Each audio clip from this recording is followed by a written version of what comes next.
Give back అనే కార్యక్రమాన్ని తీసుకున్నాం మేము. దీనివల్ల ఉద్దేశం ఏమిటంటే, ఎవరైతే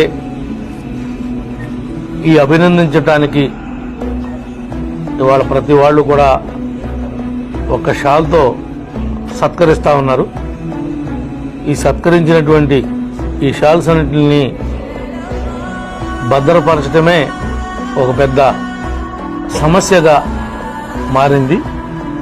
దీని నుండి మా పాప ఈ యొక్క ఎవరైతే పేదవారు ఉన్నారో